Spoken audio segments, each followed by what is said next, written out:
Shrapnel.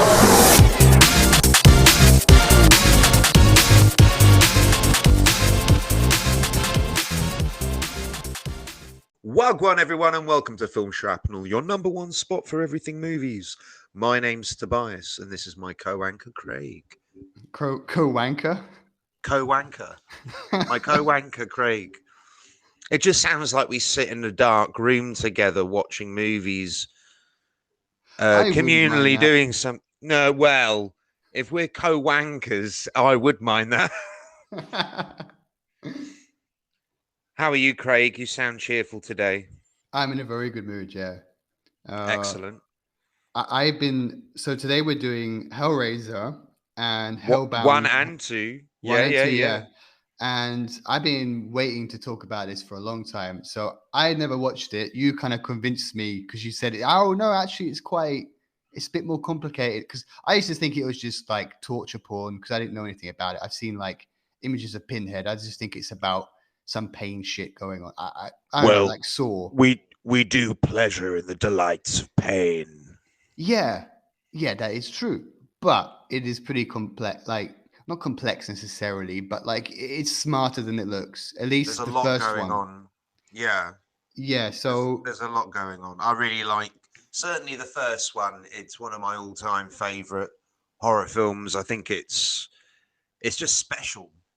It's just a special movie. It's really, really good.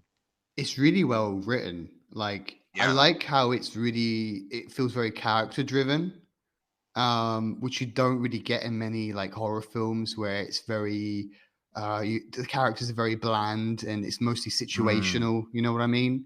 I do, yeah. No, I was going to say, don't you find it interesting that certainly the first one, it's a movie about it. I would say Julia is not only the bad guy, but I'd also say she's the main character. And, you know, obviously Kirsty, the daughter, she's the heroine of the film. But I would absolutely say that Julia, we get the most character development from her. We see her most of the time on screen. And I'd also say she's the most compelling character as well. Yeah, I agree. Yeah. And it's not really for something that's about opening doors to hell. The first one is really most of the movie. The crux of the movie is like seduction and luring people into, you know, getting killed.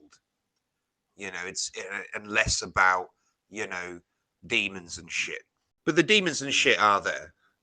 Yeah, and they only play a small role. And like, I you know what character I find the most, well, apart from Julia obviously is very good. But I also really like Frank as a bad guy. Yeah, Frank's a great bad guy, yeah.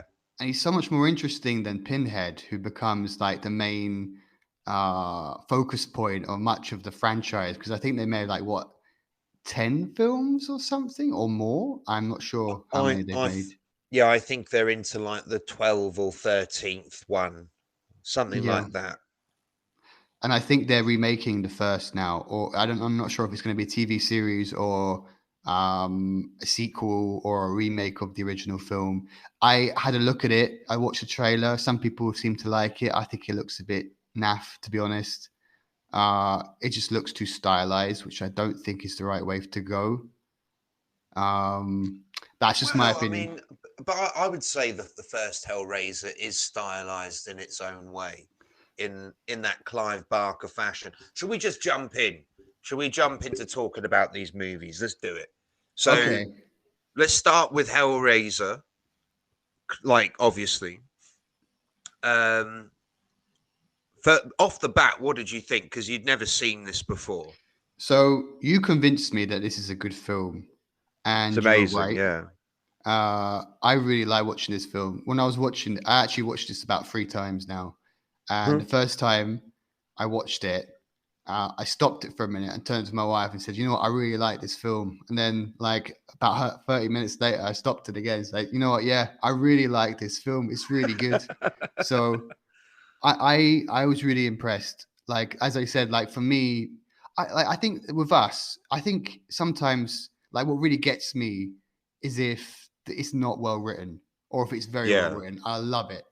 But you sometimes I think you're a bit more liberal on that. You don't mind it so much as long as No, like the yeah. action and the effects and stuff are good. So we have slight different Well, no, but sometimes. sometimes, like if the writing is like a weak point, but like other aspects of the film sort of make up for it, then yeah, I'm sort of game for a bit of bad dialogue. Certainly, if the dialogue is bad on purpose, I'll give it a pass. So I do know what you mean. I'm definitely way more liberal about it than you.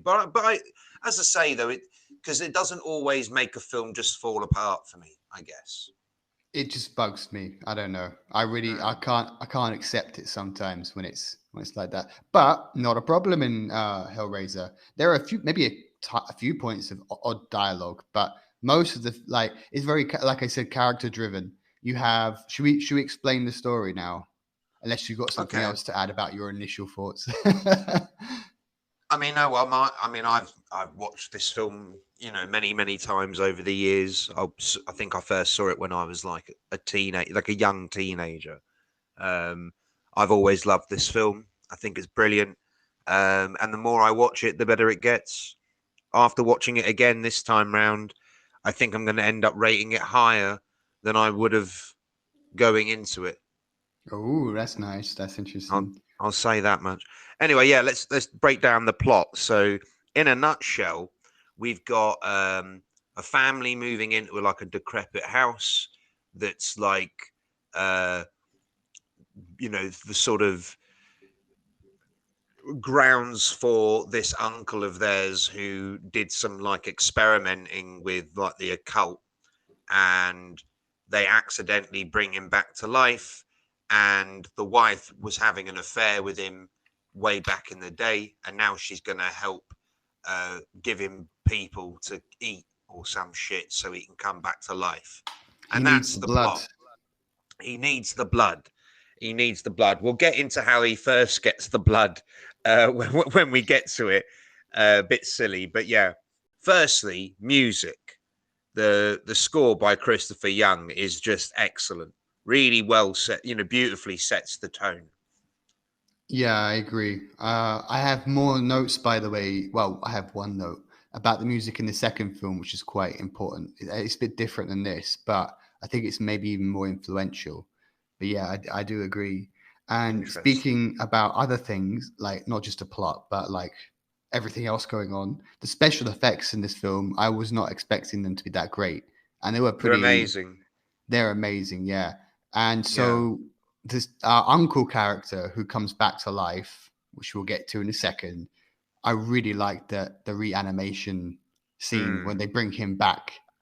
The And the reanimation scene and every sort of subsequent like stage of his rejuvenation as well. yeah, and there's even bits where he's just like walking around, like he's after a few murders have happened and he's slowly coming back to life. Uh not life exactly, but like he's becoming more solid, if you will. Yeah. Um he's even like wearing suits and stuff and like but he's still flesh and he doesn't have Mm. skin and he's just getting blood and everything and Like ju- I really like that. juicy. Yeah, I loved how like the fact that he's juicy, it does affect the surroundings, and you can see how it's affecting the surroundings. There's also bits of that in the second one as well, where they Mm. really they do it in a white room, so you can really see like on the floor and on the walls just how much like this person just walking around this room is like spreading so much blood and nastiness. Oh, it's really well. I agree. Really well done. All the special effects in this. Not all the special effects in the second one are great though, but we'll get Y- to that. Um, so let's talk about Clive Barker really briefly. The only thing I've got here is I remember seeing something. I think it's on the cover of the DVD, and it's a Stephen King quote, and it was something like, "We have a new master of horror, and his name is Clive Barker." mm. Now, I know you're always one to have a laptop at hand. Uh, Can we look up Clive Barker? I purposely not looked him up, so I don't want to go in prepared for this. I want to know what else he's done because I know the name and I'm sure I've seen him around, but I only really Uh, know Hellraiser for sure. well, to be honest, I didn't really know who he was until we watched this. He was like an And author. He was an author, I'm sure, and I'm sure he was like they were like, okay, you wrote the book, you should make the movie. I think. well, from what I actually watched a YouTube thing last night summarizing the whole franchise. Oh, And yeah, I won't mention, I forgot who the guy is, sorry, but it's a very good video. I really liked it. It was like an hour long. And the guy mentions how apparently Hellraiser was always supposed to become a film. That was always the idea. Even though, like, first came the book, then okay, let's put it out into a film. Um, but yeah, you wanted to know about his other works. hmm, He that's did interesting. so one film called Underworld. He wrote the screenplay for a British one. It looks very 80s. It's from 1985. Right. Da, da, da, da. Film. I'm looking just at his film work, by the way. Uh, hold on. The short story The Forbidden from Barker's Books of Blood provided the basis of the 1992 film Candyman and its sequels. Ooh. That's very interesting. I had no idea there was Yeah. a connection there. I No. think I think there was another franchise that he was working on, but I can't see it right here. Maybe I'm confused. But I think he's had some influence here and there. I will mention, by the way, so Hellraiser was his directorial debut, which, by the Yeah. way, is fucking amazing Yeah. directorial debut. I do wonder though how much he was helped by the people around him because I noticed that I was like, who did the cinematography here? Because there's some really great cinematography here and there. And there was one guy who I think he was quite established by this point, who I think really helped him. And also Mm. the special effects. I'm not sure who was really behind that, but a first-time director really needs a lot of support to make that to that level, which is really impressive Yeah. level. So I think, although he's the director, I wouldn't say he's like the. Well, yeah, he wrote the film, he directed it, fine, but I do think that he got a lot of help making Well, this. I mean, to be fair, film is a collaborative art form at the end of the day, and a director is only as good as the other people around them. You know, ultimately, if you don't have like a good team. This is why we see so many filmmakers just using the same people over and over again. Because once they find like people they click with, a team they can work with, they don't want to work with anyone else. So, but you know what? You're probably right. He probably did have a lot of help because you've got a lot of experience backing someone who has a sort of literary vision but has never done it for screen before. And let's not forget they've always historically had problems hiring authors to be writers or directors. It has historically gone badly. What's his name, F. Scott Fitzgerald, had problems when Hollywood approached him. He couldn't really figure it out, couldn't fathom the old concept of a screenplay. Mm. You know what else is interesting is that Clive Barker didn't direct the second Hellraiser film, No, it was but some dude called like Randall something. yeah, and he only provided the story. He didn't write the script as well. Yeah. And I think for me, we'll get to Hellraiser 2 in a minute, but I really feel that there's a very big difference in how the characters are done Yes. and motivate. Like, I will say this as well. One thing I really like about Hellraiser is it doesn't go too in depth into this kind of broader world of this pain and suffering pleasure thing that the cenobites kind of live in, which I guess is supposed to be something Mm, like hell. Makes sense because it's called Hellraiser. They don't really they have like kind of surface level presence. We don't go too deep into the mythology, and I quite like that actually. I don't mind having it as a distance. The second mm, film, we go right in. We throw There's a right into that world. much bigger And focus. Yeah. yeah, so I was like, I don't really know how interested I am in this. But I will say, after watching the YouTube video I watched yesterday, summarizing the whole franchise, I can see that the second film is still fucking a lot better than the rest of this shit that came later. Yeah, So I mean, I don't dislike the second film at all. I actually quite like it, and I'm probably going to give it a reasonably high rating, despite it being significantly worse than the first one. Well, let's talk about this film because we're like nearly 20 minutes in, and yeah. yeah, let's go. So the movie begins with like the shot of the puzzle box, and it's getting sold to Frank, and then we see him activating the puzzle box, which also it seems more complicated than finding like a fucking clitoris. It's ridiculous. How, how Is that one of your notes there? that is one of my notes. Yeah, I I I feel like how does that puzzle box work? You just sort of stroke it a bit. It's like Well, rubbing yeah. a lamp. It's genie logic. And then when he activates it, we get the chain meat room, and we see the cenobites, sorry, for the first time, and we see Pinhead for the first time. And again, we're not going to see them until the last sort of 20 minutes of the film.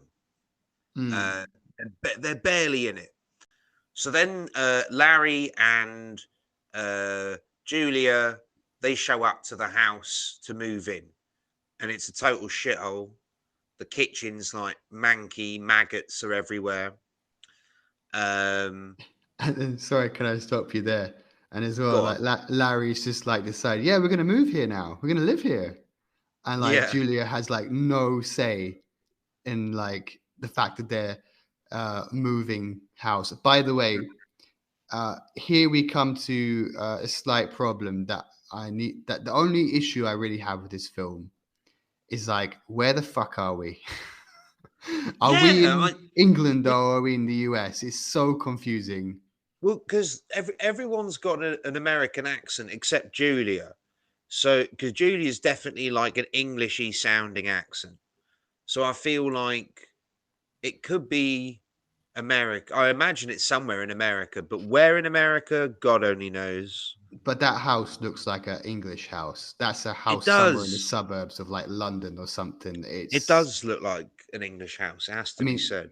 even like, notice the windows, how they had these kind of like patterns and stuff. Well, Like it just seems so English. And like, maybe they probably shot it in England. You never know. I think they did. I did I think read. I'm pretty sure Clive Barker was English. He is. He's from Liverpool. But Hey, yeah, you're all right, Clive Barker, Scouser. All right, kidder. I like him more now. yeah. But there's some bits I even wrote them down. I collected them up because I was like, where the fuck are we? Like, uh, so at one point, Larry says to Julia, "You're back on your own turf." So she's back in England, right? But it's his family's house. His Ah, mother, ah. I think, like, so what is he? Maybe American, but like was born in the UK, or maybe he had British parents or something. Uh, and then there's one bit where Kirsty, Larry's daughter, is like, I kind of like leave it. Like they just got off a train. By the way, the train, there's a shot of a train. That's definitely a British train. And then uh, they're walking away from the train station or something, and she's with this guy, and I think he was supposed to be English, but they made him American, and like something about him being too polite, and Kirsty says or something, and then the guy's like, "Hey, we're not all frigid," or something like this. Like, what? Where are you supposed to be from? You're both American. Like, I can't hear any difference there. And yeah, Yeah. there's a lot of. I think it was shot mostly in the UK, but for some reason they had British actors, and I don't know. It's just the weirdest thing Mm. where it's supposed to be. But apart from that, that doesn't really bother me that much.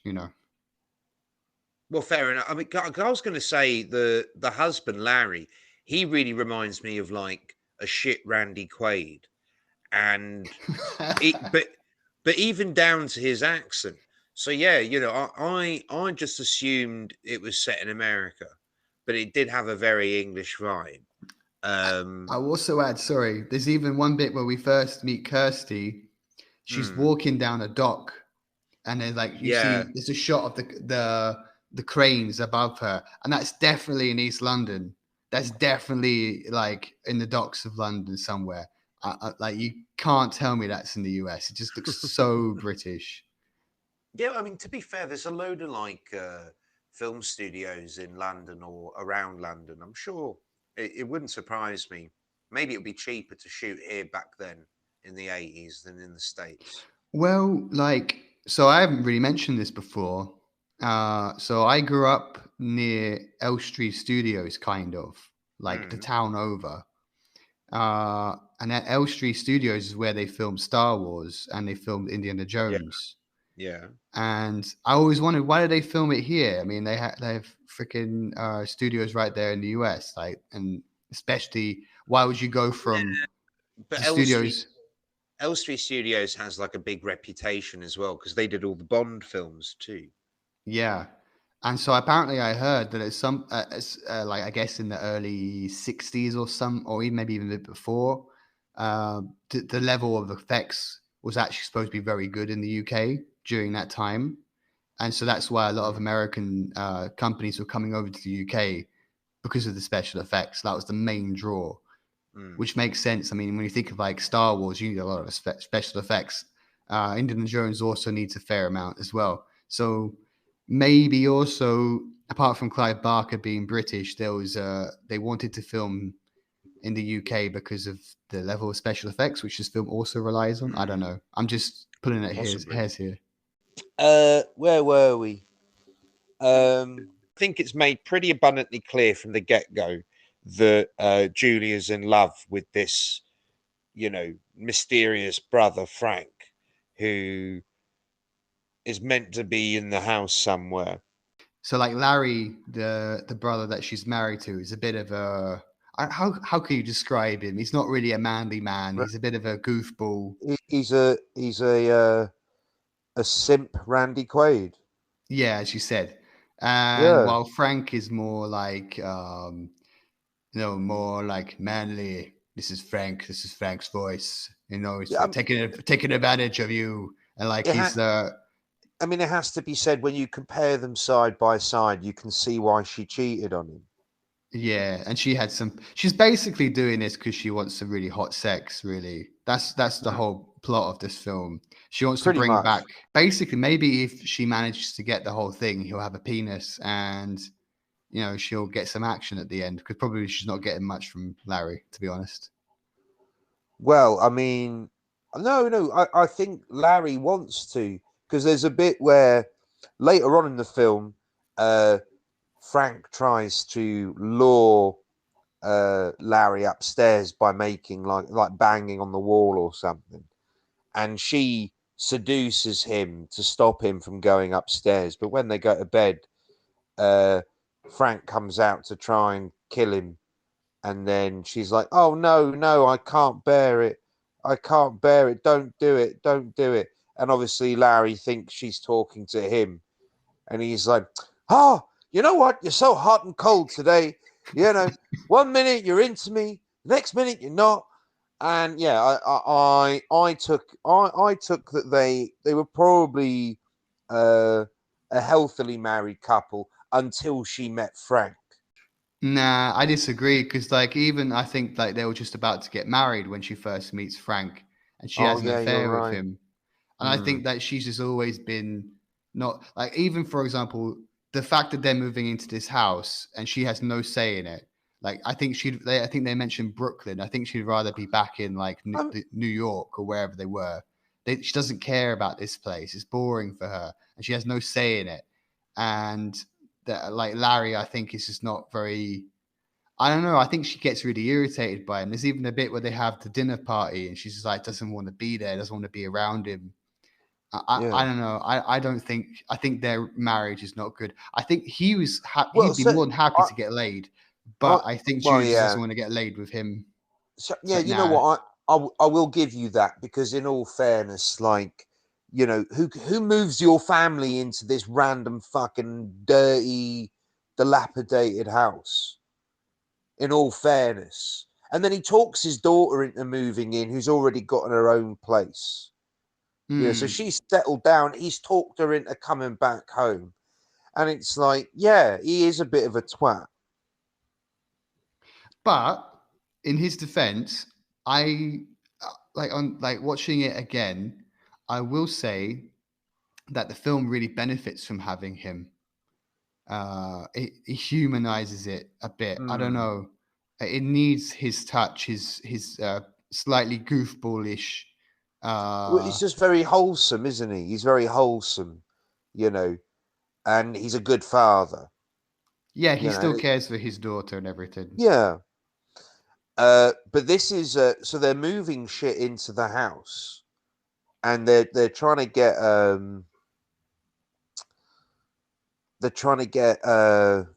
mattress into the house, and you got these two guys helping Larry get it upstairs, and they're like making eyes at his wife, and then they make eyes at his daughter as well when she comes in. Um, and I just wanted to point out, because they what they do is they struggle to get the mattress up the stairs. Meanwhile, Julia's having flashbacks to when she first meets Frank, and they start fucking. By the way, I thought it was interesting that there's more male nudity in the sex scene than there is female nudity. I thought that was interesting. I didn't even Um, notice that, to be honest. I mean, it's not, you know, it's just a glimpse. It's just a glimpse. But the only thing you don't see Julia's breasts. You only see her bum. That's the whole sex scene. You don't see any of her front, shall we say?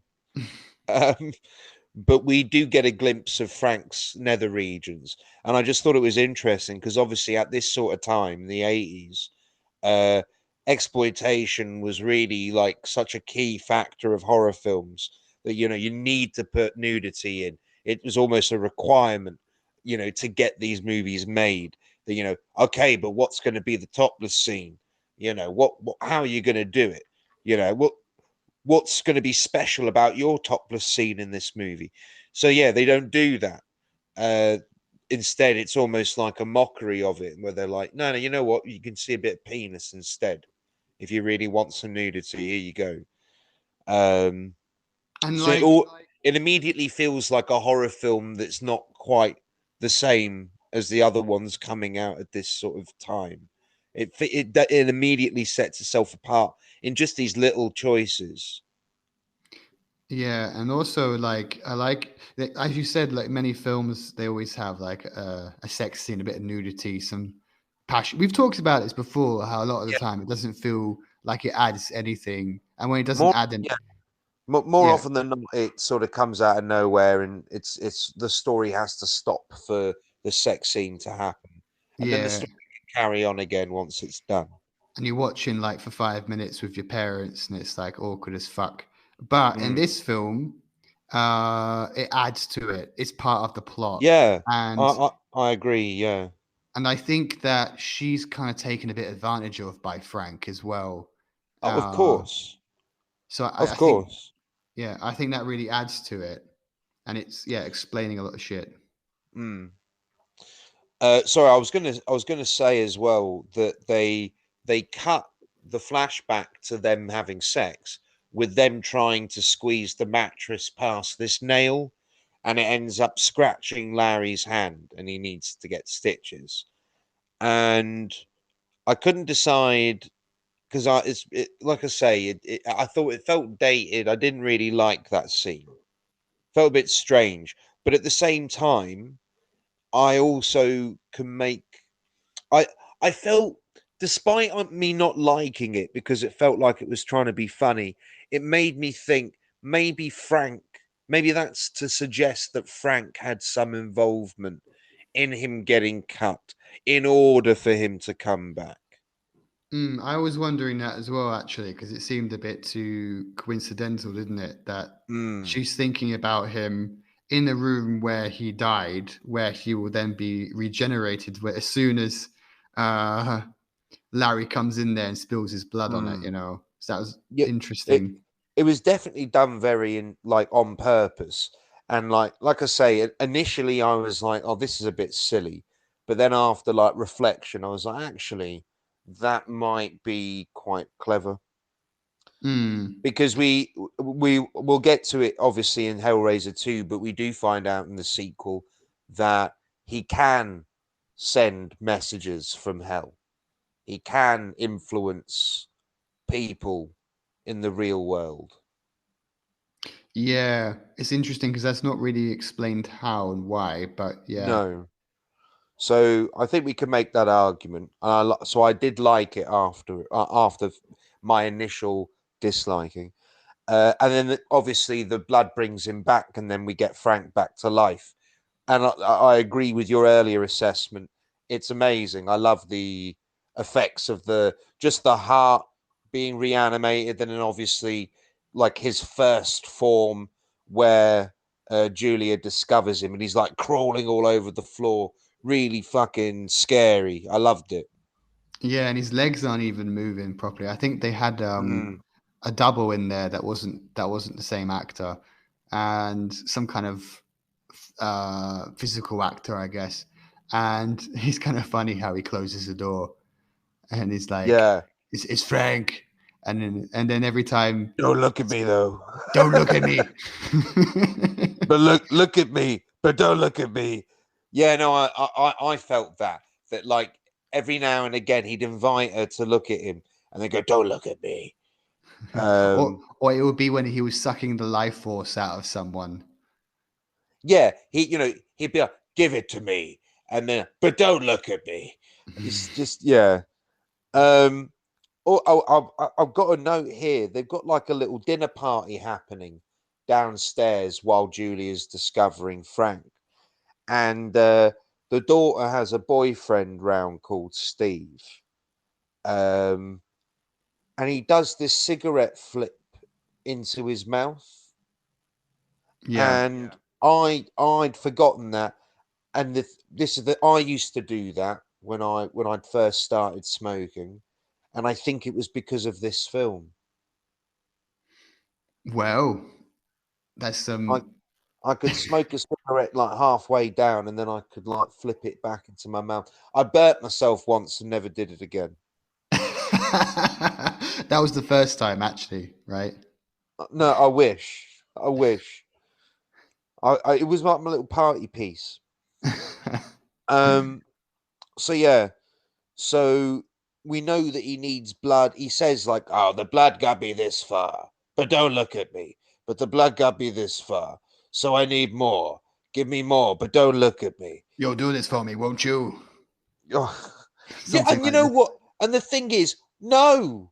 Why, Julia? Really though, sweetie, why are you doing this for him? He's a Because she's fucking monster. she's No, what? sexually starved. She needs a real man, and Larry's not that man. Um. So Julia now has to go out and start hunting men at bars to bring back for Frank.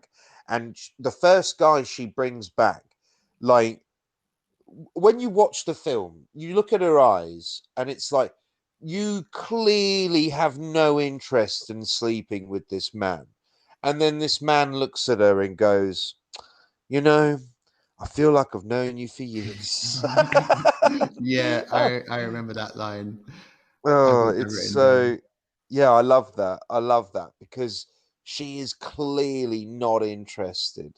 And And then then he switches at her as well because he sort of picks up that she's not into it. And then he snaps at her, sort of been like, "Oh, you're not gonna change your mind, are you?" And then immediately says sorry to be, "Oh, sorry, I was such a nutcase." just for a second, Hmm. yeah, I remember that too. And yeah, did you notice also the first two guys that they kill are kind of like bold and balding? It's like, are they trying to say something about bolden men that they're struggling to get laid or something, that they literally Well, need someone to pretty much, yeah, come on, and then they well, get murdered. I mean, but in all fairness, though, it's not like Julia isn't a very beautiful woman. She is. So perhaps, yeah, perhaps it's just more a case of, you know, fat, desperate men will be quicker to convince to come round and, you know, walk into an empty room without suspicion. Mm. If you were lured into that room, there's no way you would not like sense something's up. You know, you're like, this Yeah. isn't the bedroom. He's like, this isn't the bedroom. She's like, oh, I like to do it on the floor.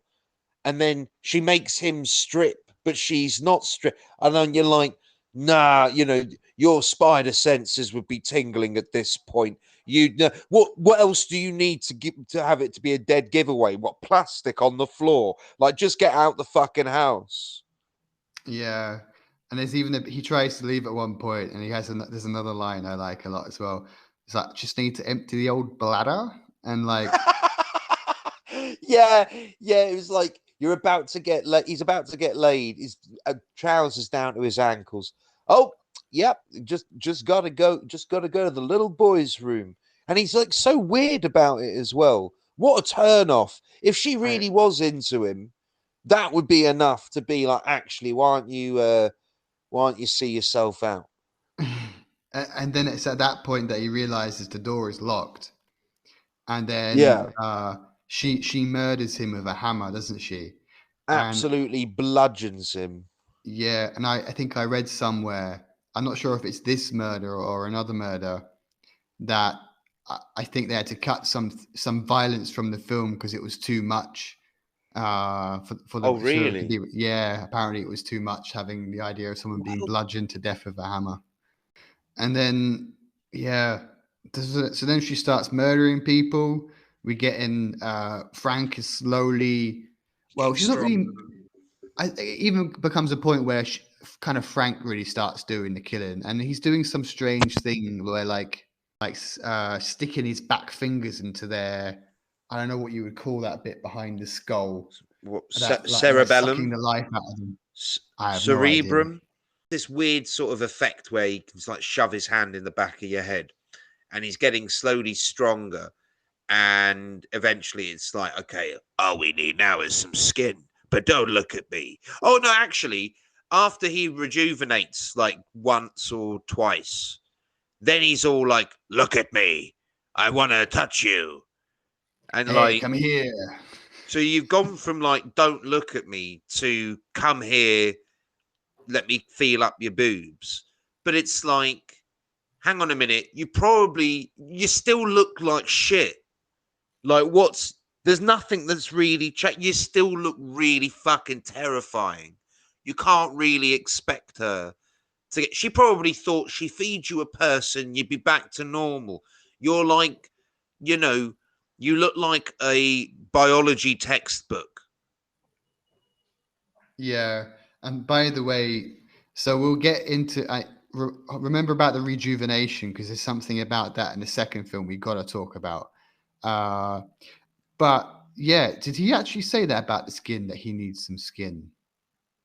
I'm pretty sure he says it like for the last one, where Uh like huh. she's been quite defensive about him killing Larry, but then at that, you know, because obviously the cenobites are coming, so he's like, you know, all we need now is some skin, and Larry is coming home now. So Ah, pretty, that's interesting. I'm pretty sure they say something like that. Uh, Because there is something different going on in the second one about that as well that we'll get onto.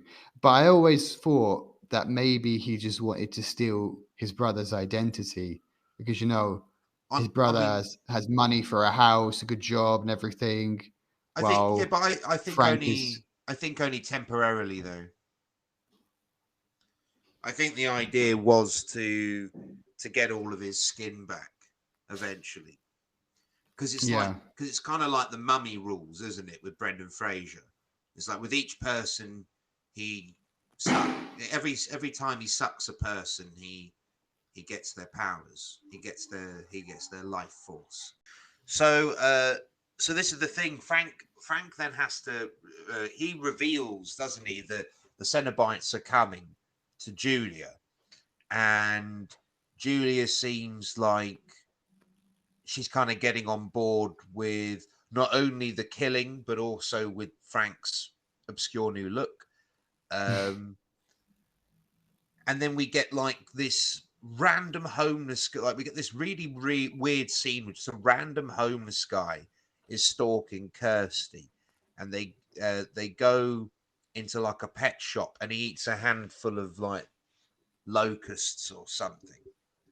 And it just seems to be so separate from the plot until the very last shot of the film, where the homeless dude rocks up again, and we get the reveal that he's actually a demon. Yeah, he wants the box. He wants the box, which was called what again? What was the box called? I swear there was a name for it. I just called it the Rubik's Cube in my notes. I did wonder, by the way, watching this, like how influential the Rubik's Cube was to the idea of this box. Because it really is basically a Rubik's Cube.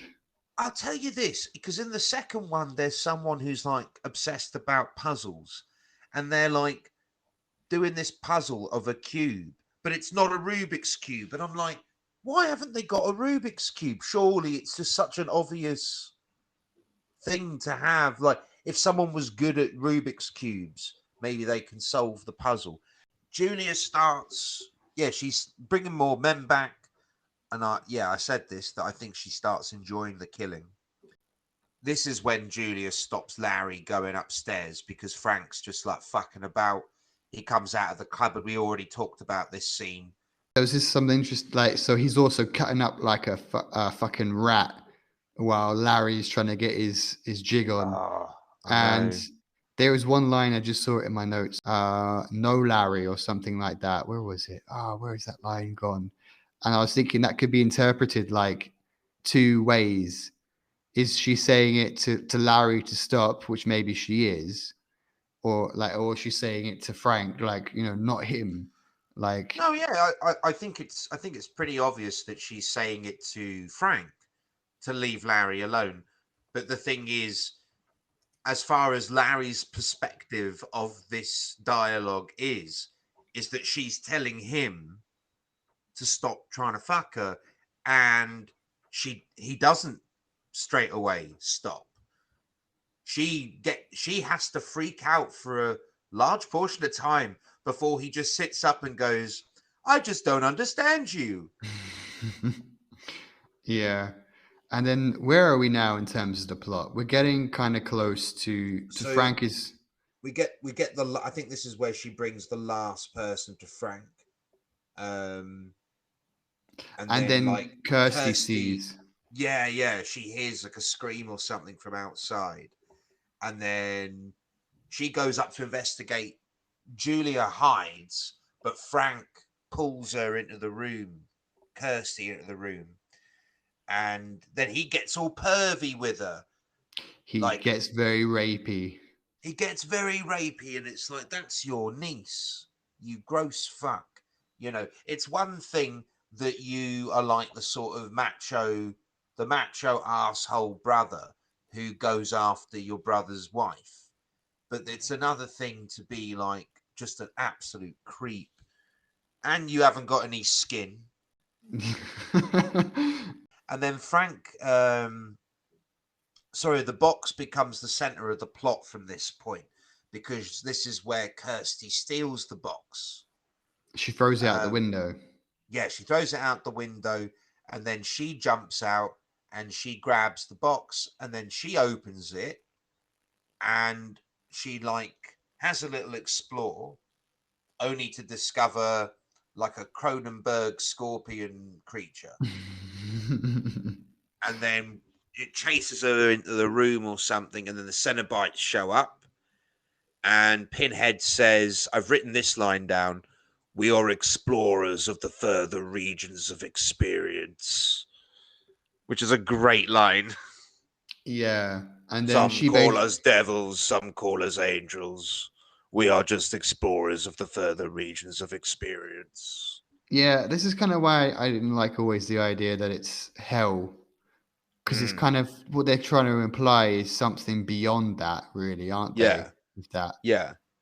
And then at this point we have Kirsty kind of convincing them, no, it was by accident. I didn't know what I was doing. And then she And says that Frank escaped, and that gets their yeah, attention. she grasses him up. But they don't believe her at first, so they're like, we need to hear him admit it. And then this is when uh, Frank takes Larry's skin, and then then Kirsty runs back home to try and warn her dad, but it's actually Frank. And Hmm. then as her dad, he gets all pervy with her again, and he then accidentally, on purpose, kills Julia. Yeah, But it was obvious he was going to betray her at some point. he didn't really need her anymore. I mean, You don't. I feel like it could have been handy to have her around though, instead of just killing her off while you're in the middle of trying to kill Kirsty as well. Seemed a bit counterintuitive to get rid of the one person that's helping you out. Yeah, and I'm also wondering how much he would have benefited from that now, because he's basically fully reformed. Like he's put on someone else's skin, which seems to Yeah, be quite fragile, because there's a point where Kirsty scratches him across the face and his skin right. kind of comes off. So he's kind of Yeah. fragile in that sense, but he's like fully mobile and able to do stuff. So if he sucks the life out of Julia, what is he actually getting now? What does that do for him? Does he need to do that anymore? I, I I, don't know. I mean, yeah, I think eventually he'll be able to get his own skin back, I assume. Um, but then, oh, what happened? So the Cenobites don't believe her. Oh, so something happens with the Cenobites. Hang on a minute. Because there's like, we want the man who did this. And she thinks that they're trying to kill her dad. But really, the body is her dad. And who she Hmm. thinks is her dad is Frank. So that's why he needs to admit it as well, because he looks like Frank. Sorry, he looks like Larry. It gets confusing. Identity, like concealments. Yeah, and then I can't remember exactly what happens here, but somehow the Cenobites get hold of Frank in Larry's body, and we have that shot that's fairly quite well known, like where he has all those chains attached to his body, and he's like Jesus wept, and then he just Jesus wept. no, but it's like in Larry's voice. It's not that. It's not that strange voice, which I think is just a British guy doing a Mm, voice of a kind of tough guy American something. mm. And then yeah, he basically explodes, and then Larry is sorry, not Larry. Well, actually, you get there. Larry and Frank are both dead. Uh, and then the Cenobites, like I think it's like, okay, he's exploded now, he's gone. And then the Cenobite starts coming up the stairs with some knife thing, and the wall's like bleeding. It's like we're not finished with you yet, Mm. and then we have this. It's kind of funny how she defeats them. Actually, it's a bit. I don't know if it really made sense that she should be able to defeat them, but she manages to with Steve. By the way, this guy Steve is there as well, Well, she figures out how to use the box tactically which is very strange when you think about it, because I somehow. think it's a bit tricky to figure out anyway. And now suddenly you're Yeah, just killing people with it. Like, yeah. And then the house it's falls down. funny. It's funny you bring up Steve though, because I've got a note here. Uh, I found it annoying that Steve showed up.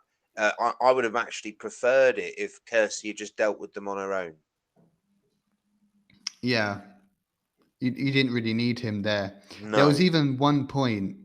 Uh, so there's this that weird thing you called it a Cronenberg kind of like what did you call it? Like scorpion scorpion mouth thing. thing. Yeah. And that comes at that it enters through the front door trying to get at them. And Kirsty's trying to grab the box from it. Like I'm not really sure what's going on there, but they're both trying to grab the box. I think at some point Steve grabs the box and she just like pushes him and grabs it because he doesn't know what the fuck he's doing. It's like fuck off. Like I Mm. know how to use this thing. Um I kind of like that actually. But yeah, d- I'm not sure what I felt about that part, the very end, the battle with the Cenobites. I thought it was a bit And not sure if it and was necessary. this is the thing, yeah. I mean, I would have liked it that just the Cenobites sort of just fade into the walls again and be like, "Don't call us again, Kirsty, or next time we will show you the pleasures of pain." And then that could have been the end of the movie. But I felt, yeah, there was probably like pressure to have a climax against the Cenobites. Mm, Um, because they're, as much as we know their motivation is we like to bring people into our sort of pleasure pain circle. Beyond that, there's really no motivation to, they're not vengeful. It's just the case of you called us, we're coming to get you. That's it. mm-hmm. There's a good line in the second one uh, where they convince a puzzle girl to do the puzzle, and what's the quote? Pinhead says something like, oh, I can't find it. I can't find it in my notes, but he says something like, "Hands don't call us, desire does." Ah, that's interesting. Yeah. That might be Uh, the only good line in the sequel. Yeah, the dialogue is not as well written, and there's No. also what. Speaking of lines, when Frank says Jesus wept, what do you think Mm. that means? Do you think that implies that he's seen everything, like he knows everything that ever happened, or something like that? Like he's now experienced so much pain and seen all the worst and best of the world that he knows everything. What do you Yes. think that means? That that's exactly how I read it. I read it as a sort of at this point of death where they're making him feel such a maximum amount of pain that it's just like you know al- almost euphoric for him, uh which is also really like beautifully done in a really twisted way. Hmm. Yeah, I think I we've mostly done this film now, by the way, because we got to Yeah, do the second one now. I mean, I'll briefly go over like some notes I've gotten written that I've skipped over. Like, so much for this cat and mouse shit. When when Frank gets figured out that when he's pretending to be Larry, I thought that was a funny line. And Uh, there was another line as well I got right here. Go on. When the Cenobites finally catch Frank, and he turns to Kirsty, says, "You set me up, bitch." Yeah, yeah, you set me up, bitch. And then we've got I wrote down that there's a bit where there's like a corpse of one of the victims and it pukes maggots on Kirsty's shoulder. And it's like one of the few jump scares in the movie. And it did make me jump. And I Yeah, laughed. I was annoyed that it made me jump, but it did. And then when the Cenobites, this is my last note, when the Cenobites come for Frank and he's like admitting to it all, you could say they caught him hook, line, and sinker. fuck's sake, why did you do that to us? I'm sorry. I'm sorry. I do really like that when they scratch the wall, it bleeds. There's another bit in the sequel that they do something similar, but I've always liked the idea of inanimate objects bleeding. Yeah, I like that too. I got a note here. I think this is like kind of summarizes my thoughts. What I really like about this film is that the accomplice is human with human desires, and the bad guy Mm, is not a pure evil kind of personality, just hedonistic. The whole thing feels like you could take the horror elements away, and it's still fucked up. They're yeah. like low level criminals or supernatural beings. Like more. Sorry, I don't know what I've written here. But there's some kind of how they're like low level criminals in like a kind of supernatural setting. Like it's Mm. the beings that they're fucking around with, the Cenobites, are kind of like very powerful and interdimensional beyond their comprehension. So when the So like, Cenobites show up, they're like, "We're in the wrong movie." yeah, but I really like that. I really did like how they Yeah, did that. I think it works. Desire and hedonism as like part of Mm. the drives that leads them to murder. Oh, Yeah. it's really cleverly done. I've really got nothing bad to say about this movie. I really love this film. Yeah, I have so many more notes, but it'd be so too much to go through them all. I will point out there is a pet shop that has monkeys, which I found strange, but never That mind. is strange. There Well, is more to say. before we wrap up with like the rating, should we just talk very briefly about this homeless dude being a demon at the end? See, there is another part of the ending we haven't discussed yet. So apart from this homeless guy who becomes a demon and steals because Kirsty throws the box into a fire to destroy it, and he appears and takes it and disappears. So you assume maybe there'll be something coming out of that, like a sequel or something. Hmm. Which there is a sequel, but I don't know how it relates to this demon. There's nothing about him. By the way, for a homeless guy, he's got beautiful eyes. We'll just mention that. Very Uh handsome homeless man. Handsome homeless man, yeah. And like, yeah, I don't know why that was there. And then, by the way, before we forget, after that, the film ends how it starts. We Yes. then we come to Frank starting again. He's buying the box. So like I was also thinking No, no, again. no. It's not Frank again. It's the same salesman from the beginning, but it's a new guy buying the box. Are you sure? I Yes. swear it was Frank. No, it's not Frank. It's not Frank. Ah, because I was going to say if that was Frank, that it's like Frank already knows everything that's going to happen to him, and he wants to relive all of this again, all of this shit with That Julia, re coming back to life again, that would and have been like, interesting. yeah, that's what I thought it was going for. But now you maybe ruined it for me saying it's someone else. I thought it was being Sorry, super man. clever. Sorry, man. My bad. It's still being clever, just not as clever as you wanted it to be. Yeah. Should we give it a rating then? Yes. I for me. How many how many Rubik's cubes out of 23 Rubik's cubes?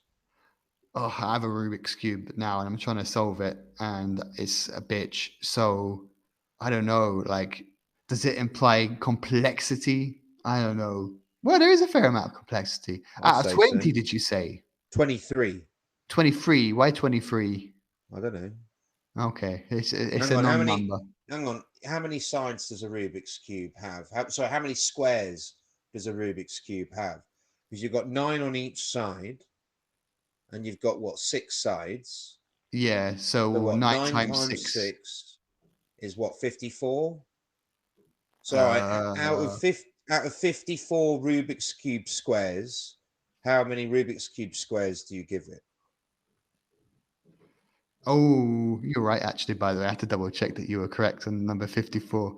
I mean, man can do math in his head, you know, Famalan. Don't need no Yeah, calculator up in here, bruv. I got a B in my GCSEs for maths. Uh, what am I trying to say? Yes. So out of 54 Rubik's cubes, I'm gonna give it probably like fairly high. I'm gonna give this about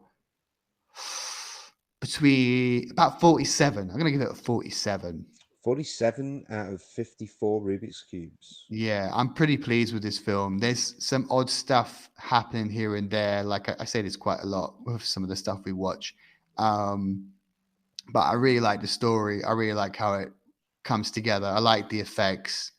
I'm confused what country we're in, but I don't really care that much for it to Mm. bother me.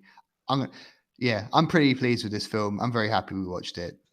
I'm actually kind of pleased with your rating as well. I think I will agree with you. Let's go 47. Would you say 47 or 48? 47, I think I said, yeah. Yeah, I'll go for 47 too. I'll agree with that. On IMDb, I'll give it a 9. A Maybe even 9. a 9.5. I No, would be just a 9, just a 9. I bet you it's probably a bit lower than that. I bet it's about an 8.5 on IMDb. Nah, Should I but check? I reckon it'd be like a 7.2 on IMDb. But I'd give it a 9 point. I'd give it a 9 out of 10 for our IMDb rating.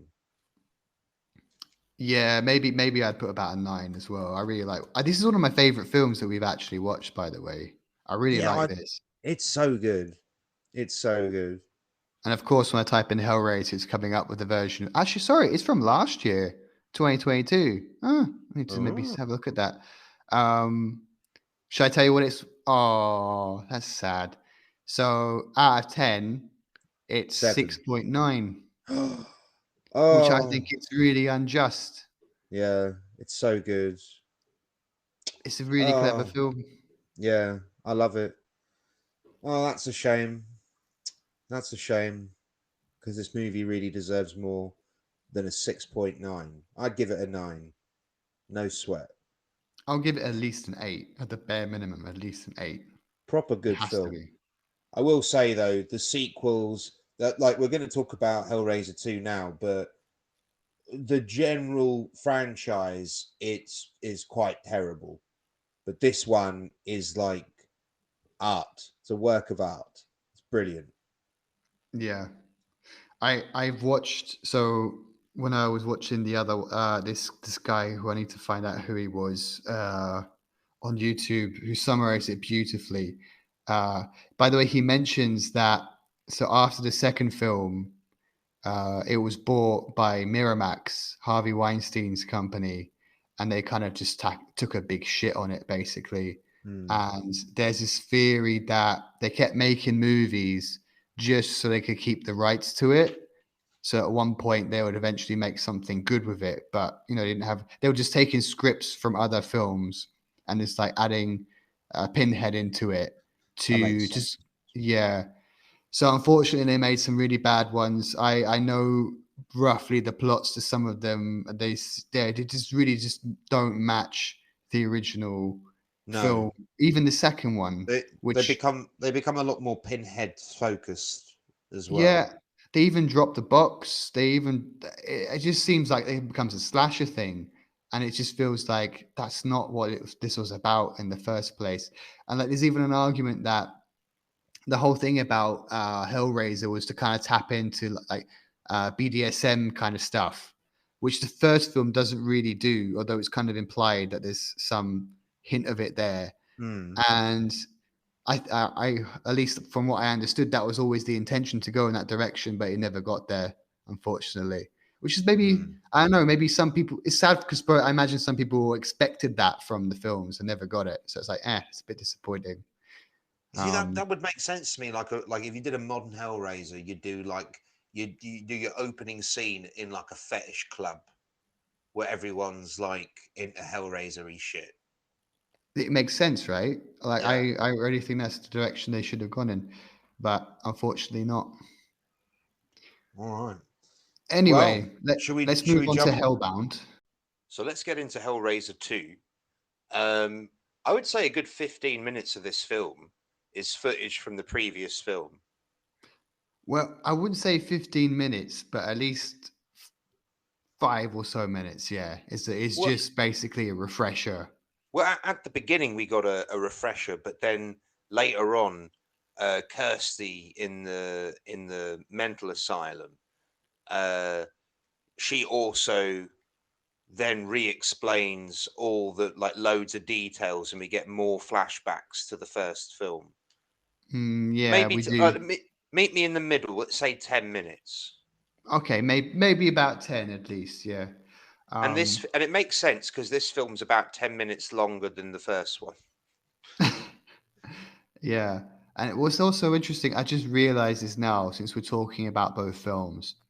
So at the end of the first Hellraiser movie, Mm. it kind of ends, at least from Kirsty's part of the story, with her and Steve throwing the what's it called, the The Rubik's puzzle cube box. puzzle box. There we go. That makes more sense. But I swear it was another name. Never mind. She throws it into a fire. A demon comes, takes it away.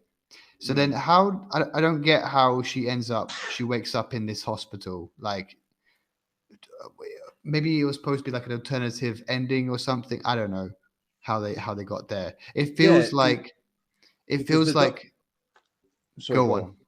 All right, so I was going to say because the doctor puts the puzzle box on the table and says the police will be here to talk to you. And we can only assume that's going to be in regards to the house burning down. But but they make such a deal about the puzzle box. It's almost like they're accusing her of stealing it, maybe, or something like that. But I mean, it doesn't make sense only until you consider that one of the doctors actually is researching the puzzle box, so he could have pushed that.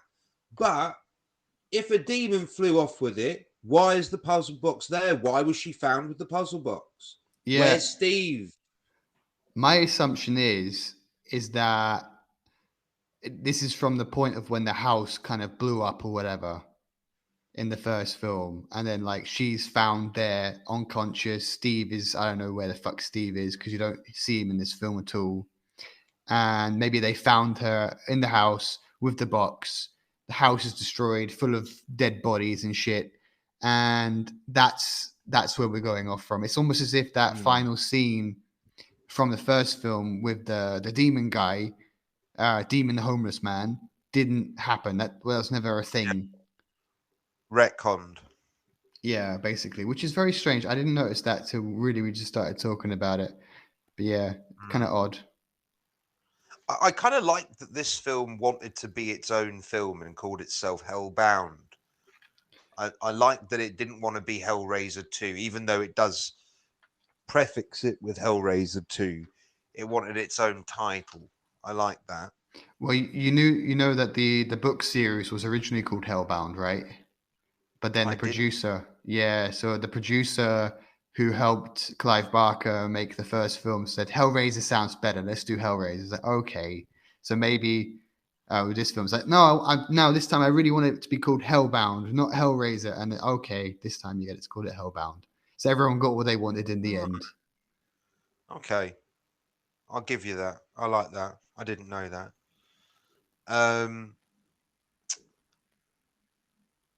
Clive Barker doesn't direct this one. We talked about this. We got this Yeah. other guy. He only provided the story. He didn't even write the script. Right. That makes sense because the dialogue on this is absolute dog shit. I didn't even write down any of the doctor puns at the end, but hopefully we'll remember a couple. So we get the origins of Pinhead in the opening of this. So this is where we start to focus more on Pinhead, even though it's still not a huge thing in this movie. It only sort of comes into play once at the end, which also I don't love, but we'll get into that. So we see Pinhead origins, and he's like a soldier who discovers the puzzle box. I actually thought that this sort of Pinhead origins was something that was established in like later sequels, but fair enough, it's in this one. And then we see all these characters returning, and like we meet the new Doctor, who will be like the sort of main antithesis throughout the film, as well as Julia. Yeah, so we have Dr. Chenard, who I didn't know what his name was. Chenard. Yeah, Chenard, yeah. Right. And he's clearly a psycho from the get-go. And I even wrote down who talks like that while doing brain surgery. Like he was talking, I can't remember what he was saying, but it was very strange. I felt the way he was described. Maybe he was describing something about the brain, but when you're doing brain surgery, I don't know if you should be acting like that. It just seemed very strange. And then what else was I going to say about the beginning? Yeah, about the dialogue. So we also have Kirsty's in the hospital, and she's freaking the fuck out. And there's a police guy trying to get info from her that she doesn't really want to give. She's going to sound like a crazy person. And she says at one point, "My father didn't believe in fairy tales, but some of them are true, even the bad ones." And it set the tone of the level of dialogue that to expect from this film. Oh god, yeah, that's really bad. Yeah, it feels really really cheesy. Like someone has never written something when they write something like that. when they equate Who, stories so just to fairy tales and not broader level of who things. who wrote the script for this? If Barker came up with the story, who wrote the script, and have they done anything else? Let me have a look. 1 minute. 1 minute. 1 minute.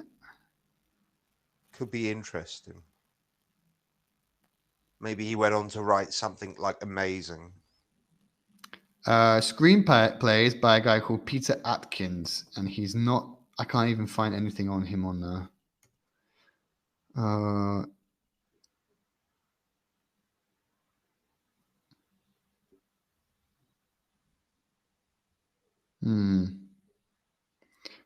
don't know who this guy is. Hold on, IMDb quickly, but I don't want to see the rating. I don't want to ruin it for me. Try and scroll fast. So Peter Atkins, who wrote the screenplay for Hellraiser 2, the major things he also did Hellraiser 3, Hell on Earth, and he did Hellraiser Bloodline. So like he kind of, I think, yeah, he's mostly involved in Hellraiser stuff. Okay, interesting. And the rest of the stuff I don't see anything with a rating higher than Perversions of Science, a TV series. That's the highest rated thing. It's like 6.3. So he's not particularly well known. Okay, interesting. I mean, I suppose he uses up all of his good dialogue in this film because they do get progressively worse and worse. Yeah. Like you said earlier, there are many doxer puns that come later.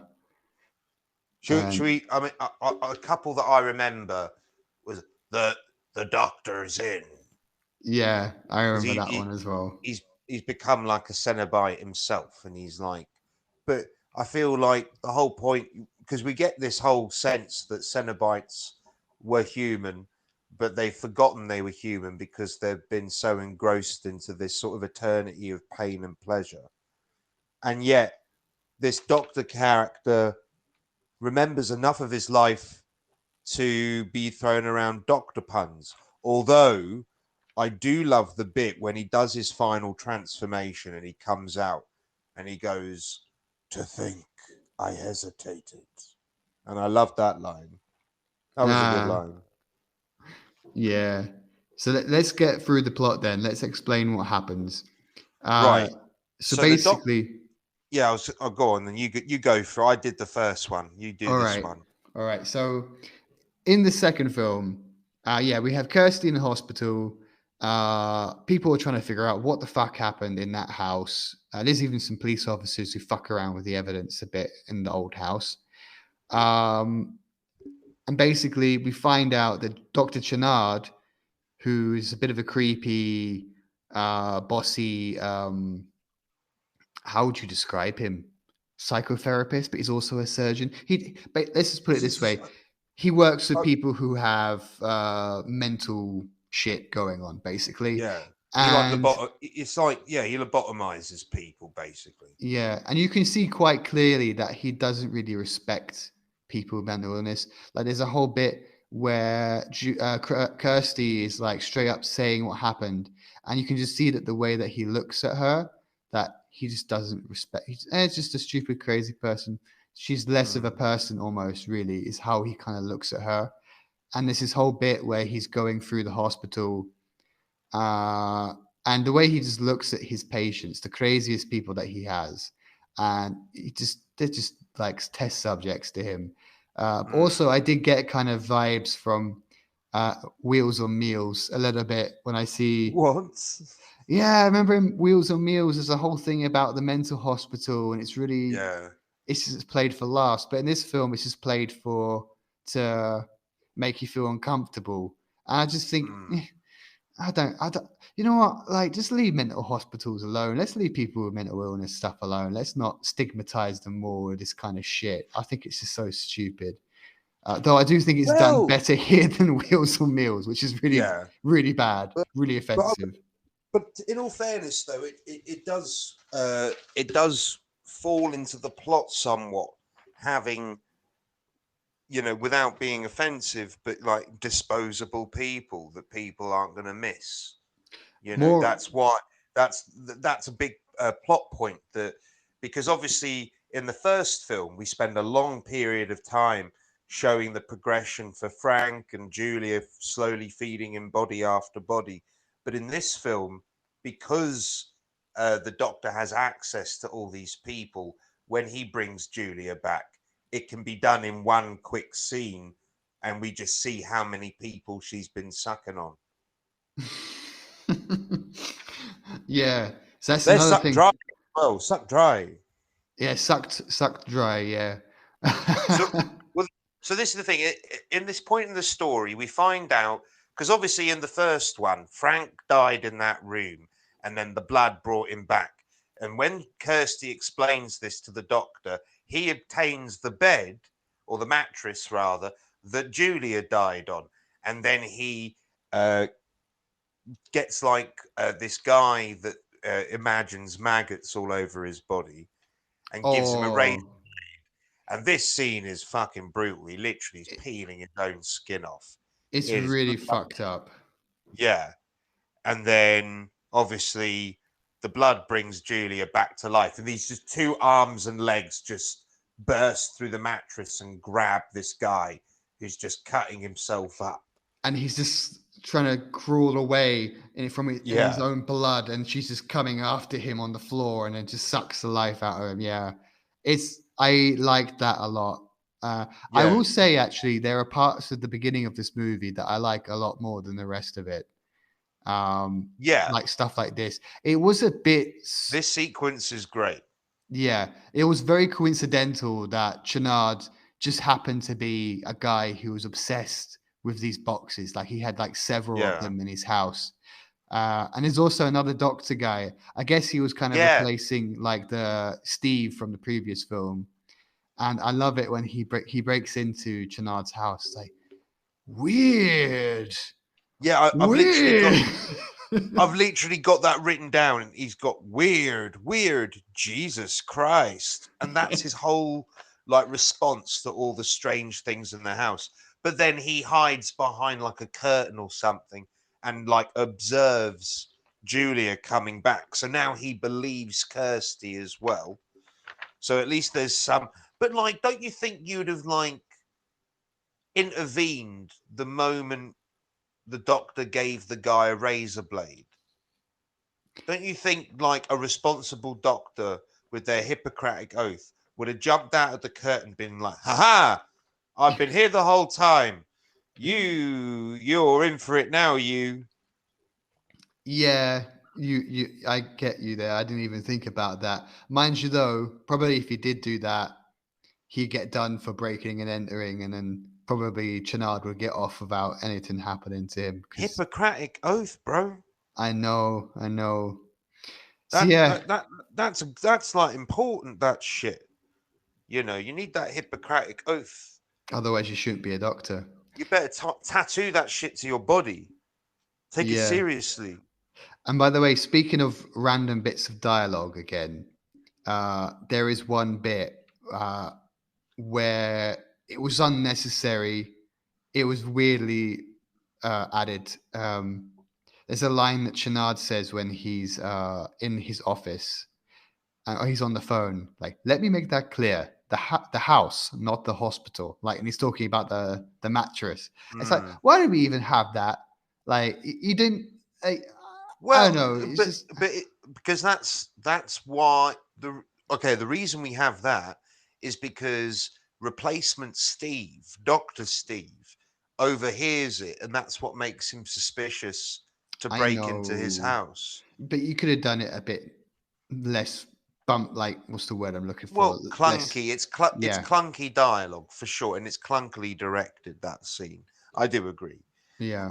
I wrote down a line. So obviously he brings Julia back to life, and like he's all into it.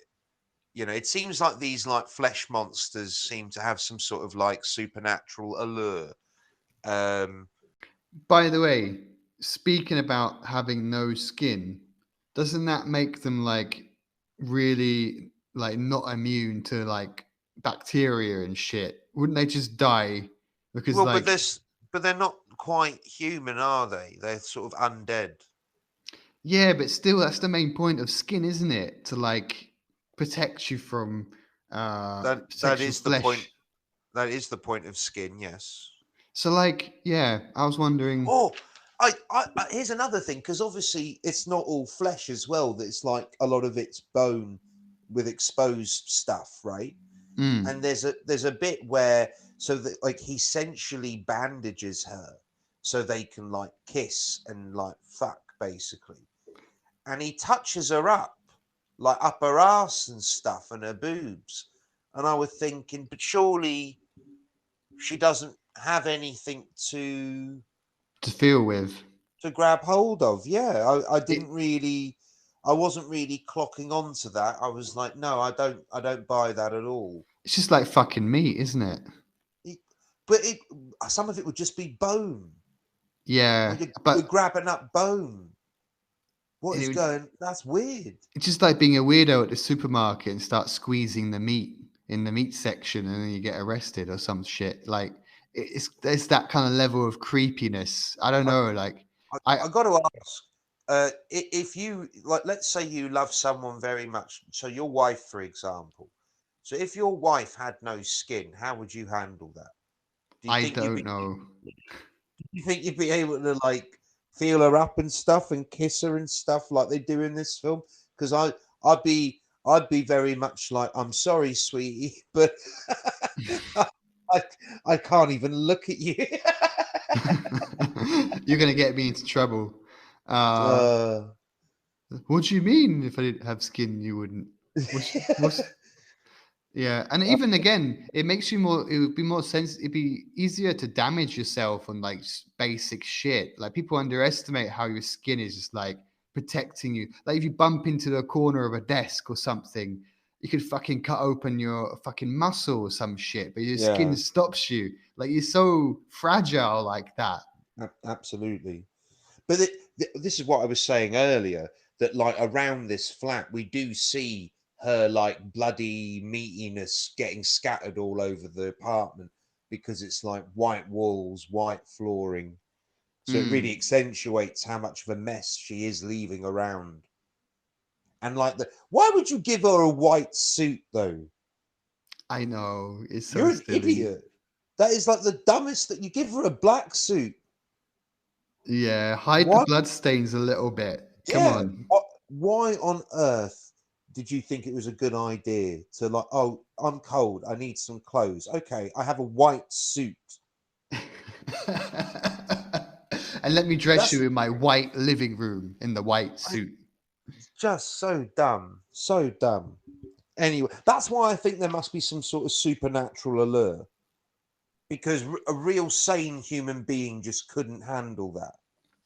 Yeah, and I think the supernatural side of it, we kind of talked a bit about it before, like in the previous film, like how you can suck the life. They're using their fingers or whatever at the back of their heads and sucking the life out of them and like becoming more human.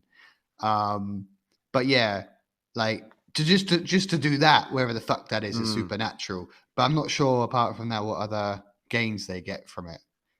I'm not sure. Do you think they're stronger than a regular person or not? I mean, I assume so. They can like shove their hand into the back of your skull.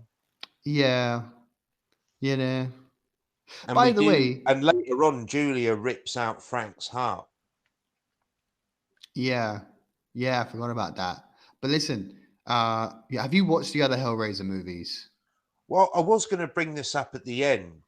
I've seen the third one for sure, and I remember Mm. bits of it, and I've seen one or two of the other ones that I don't remember because they're terrible. So apart from Pinhead being the main centerpiece, do they ever have this whole? I don't know how you call these people, these kind of zombie uh, flesh suckers. Like, do they have these in the other films, or is it just these two? You have these people I think coming back from life. I really feel like it's just these two because, like, as I say, the only one I really remember anything about is the third one. So uh, at the end of this film, there's like a big scare at the end where you think everyone's been defeated, but then this big giant sort of monolith box comes out of the bed, and it's got like the faces of everyone who've been like involved in the story and stuck in hell thus far. And Pinhead's face is in the center of it. And the movie just ends. Well, the third movie, that like structure is the center point of the third movie. And Pinhead is this like, he can speak to you from inside this thing. So he's telling you like he'll help you like grant wishes or some bollocks if they can get him out. I forget now exactly the details. But the third one was not, I remember not liking it at all. And uh it was just too far removed from the first two. And again, the second one, I remember saying to you, maybe we should do a double feature on Hellraiser, because I think Hellraiser 2 is one of the few sequels that are actually pretty decent in horror movies. Often they sort of fall that off in quality quite quickly.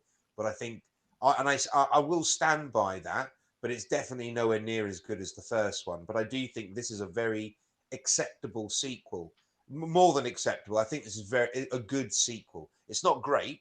The first movie's great. This one's like good fun. It's good fun, and it's got some really good ideas. Yeah, I can't argue with that. The reason I asked about the meat people, if you want to call it, I don't know, what should we call these guys, like Frank and Julia when they come back This to is life? let's call them meat people, Meat people then. Uh or the skinless. the skinless, yeah. The skinless is better. The skinless characters, I find them so much more interesting than Yeah. the cenobites, to be honest. That's just Mm. me, maybe, because I think there's probably people that really like going into the mythology of the cenobites and how they work and stuff, and that's cool. That's all well and good, but for me, I really just like watching the skinless go Oh, about and do their skinless shit. yeah. No, I'll tell you that in the third one, I don't think there's any skinless people. I remember there's a Cenobite that looks like he's got like CDs in him. It's a bit weird. I think that the Cenobites are way more center focused, and they're doing a lot more like killing people. Yeah, But like I seem to remember them like ambushing someone on a motorbike or something. it So sounds so it's, stupid. yeah, it's dumb. They get really dumb really fast. That's really sad, isn't it? Yeah. Aye. Look, where are we in the story? So we've talked about Julia being patched up, and Oh yeah, so they're Julia's definitely back. fucking. They're definitely fucking, and Kirsty insists on with the because the doctor busts her out because he's gotten confirmation, and then she's like, "Well, let's go to the house," and he's like, "Don't go there," and she's like, "No, we're going there." So they go there, and then while they're looking around, they split up like idiots who shouldn't split up, but fine. They split up. He goes into like the sort of meat room with all the people on the hooks. Uh, but like Julia's there, and she sucks it off and gets his life force. And then Kirsty discovers that Julia's back. And I've written this line. She goes, I think she hits her, and then she goes, "Take your best shot. So what?" Yeah. Some more mind blowing dialogue right there. Yeah, amazing, Oscar-worthy dialogue. Um, and then this is when they get Puzzle Girl involved to open the puzzle box, to open the door to the Cenobites. And then Pinhead says that line that I said earlier, where he's like, "It's not hands that calls us, it is desire." And then Kirsty, when she discovers that the door's been opened to the Cenobite land, uh, she decides, "Oh, I'm going to go look for my dad." Oh yeah, because we haven't mentioned she got a vision of her dad calling out for help, saying, "I'm trapped in hell." Yeah. So she's been obsessed on this idea that because her dad got killed by like supernatural causes, he's been trapped in this hellscape of a world where all the Cenobite people are. Cenobite. But as it turns out, we'll find out later that it's actually Frank that's putting these thoughts in her head, and that's why, you know, the course of events for Kirsty was set into play. He wanted her to come down. We'll find out later, but it's because of the kind of hell he's living in. But we'll get back to that. Yeah. And I was And going to then say something there. Oh, um, go on. the reason. So you notice there's no Larry in this movie. Yeah. I did read actually that he didn't like the script, the actor. So it was originally he was supposed to come back, but they just ended up cutting that because he didn't like the film. I mean, in all fairness, like it's not like he was as good as Randy Quaid. No, So I don't. I feel like if I was him, it would be like, you know what, this is probably the only movie I'll ever be in again because I'm not very good. Shall we look up this actor who played Larry and well, find out how prolific let's he's been? let's find Larry. But yeah, Puzzle Girl gets lost in that hell carnival at that point, and they have some like really cool shit going on. And there's a bit that I wrote down. They got the fetus that's sewing its own mouth shut. Yeah, but you know what? To be honest, I'll tell you this, and maybe people will think I'm a dickhead, but I really just lost interest around this point of the film. It just felt Oh, like, really? yeah, like as soon as they enter hell, I just really was like, meh. I really my Well, interest nosedived. well, I mean, don't get me wrong. We do see an awful lot more of like the hell world, um, but this is where we get some more like inanimate objects bleeding. By the way, that I mentioned earlier, I do like that shit. Um, but like, yeah, we're getting more Cenobite shit. Like we learn. Well, we've already learned about Pinhead at the beginning, but this is about the time it comes back around as well. But Yeah. also, we're learning that there are other sort of like different kinds of entities in this hellscape. We've got this god called Leviathan. So like Julia takes the doctor, whatever his name is, Chennard. um Chennard, and like she introduces him to this big fucking thing in the sky. And she's like, this is my god Leviathan, and he allowed me to come back so I can bring him souls. And then that's when the doctor is like put into like the transformation box. So because I had a note down and I've realized as you know what afterwards, but like the note I got down is, why aren't the Cenobites and the Doctor Cenobite working together? Why do they end up having a conflict? Because surely they're the same, but clearly not. There seems to be some kind of either hierarchy, or they're just different factions of demons in this hellscape. I don't know. The politics, or the just the general economical socio-economical system that they have, it's not clear. Yeah, like I also found it strange how like because my assumption was that Levathian or whatever how you pronounce it is also the leader of the Cenobites. So surely That's the what I thought. Cenobites and Julia then they should be on the same side, the same team as well. But Right, but it's not that way. It seems or it maybe seems that they're different, like totally different. it's like sectors of a religion that are fighting against each other, or maybe They're like Levathian Protestant is and Catholics. exactly, yeah, or like maybe Levathian enjoys watching them fight or something. I don't know. Hmm. It's strange. I did like that when the Cenobites corner Kirsty when she first arrives, they let her go, not because uh they are like being nice to her. They're like, hey, look, you know, you're not going to find your dad here, so we've got an eternity to fuck about with you. So you know what? You go have a look around because you can't escape. But then Kirsty discovers like a sexy room where the bed sheets are like haunted by sexy ghosts. Do you But think that this, they're? well, because this is revealed to be Frank's personal hell. Women that are begging to be fucked, but every time he takes the blanket off, they disappear. So always begging for him, always teasing him, but he's never able to do anything about it.